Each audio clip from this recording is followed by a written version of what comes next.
Good morning friend. हम विश्व का भूगोल से रिलेटेड कुछ क्वेश्चंस करेंगे। हमें पता है कि हमारे 7 महाद्वीप होते हैं, तो उनमें से हम यूरोप महाद्वीप, जो हमारा सबसे छोटे से दूसरे नंबर का महाद्वीप है, उससे रिलेटेड कुछ क्वेश्चंस कवर करेंगे। पहला क्वेश्चन कहता है आपसे, कौन सा महाद्वीप मरुस्थल विहीन है? यूरोप। किस महाद्वीप को मानव घर कहा जाता है? यूरोप। यानी लॉजिक लगाते हुए चलेंगे कि मानव घर में क्या रखता है? यूरिया। किस महाद्वीप को प्राय महाद्वीप भी कहा जाता है? तो सबसे प्यारी चीज़ किसानों को क्या लगती है? यूरिया लगती है। और आगे क्वेश्चन करेंगे, यूरोप की प्रमुख पर्वत श्रृंखला कौन सी है? तो अल्पस पर्वत श्रृंखला, यानी अल्पस श्रृंखला पर पर्वतों पर जाकर हम क्या बिखेर रहे हैं? वहाँ पे यूरिया बिखेर रहे हैं।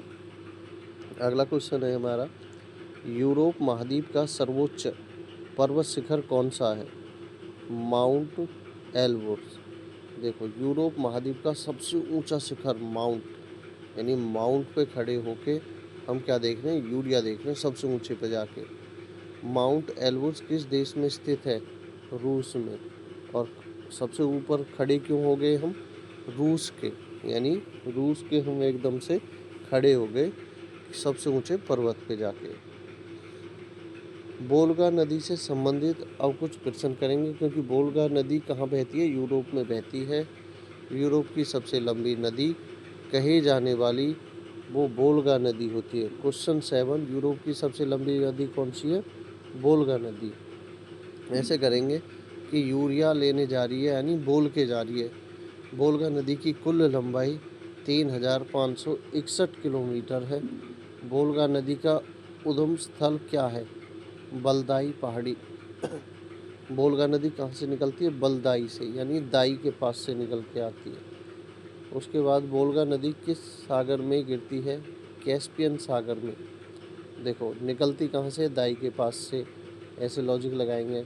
और गिरती कहाँ जाके? कैश लेने जा रही है, पैसा कैश लेने जा रही है। बोल के आई है यूरिया लेने जा रहे हैं, पैसा कैश लेने जा रही है।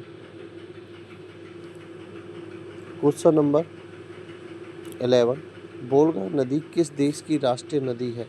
रूस के, ये रूस देश की नदी है। आपको पता है कि जो रूस है वो इतना बड़ा देश है कि वो दो महाद्वीप में आता है, एशिया और यूरोप। जो एशिया में भाग आता है उसे हम साइबेरिया के नाम से जानते हैं। रूस एक ऐसा देश है जहाँ पर दिन आधे यानी आधे रूस में दिन हो रहा होता है और आधे रूस में रात भी हो रही होती है। इतना बड़ा देश है। राइन नदी का उद्गम स्थल कहाँ पे है? स्विट्जरलैंड।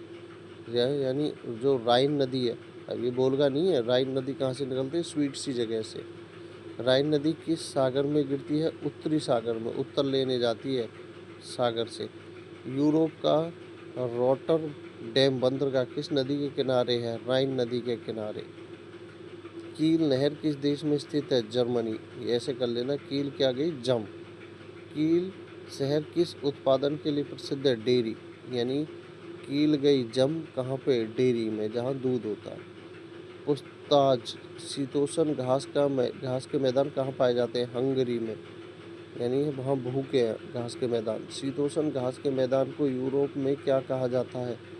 पुस्तोज कहा जाता है। बर्फ से स्थायी रूप से जमी मिट्टी वाले क्षेत्र को क्या कहा जाता है? जो जम गई है पूरी, हटेगी नहीं। परमाफ्रॉस्ट। देखो, परमाफ्रॉस्ट का मतलब परमानेंट हो गई है।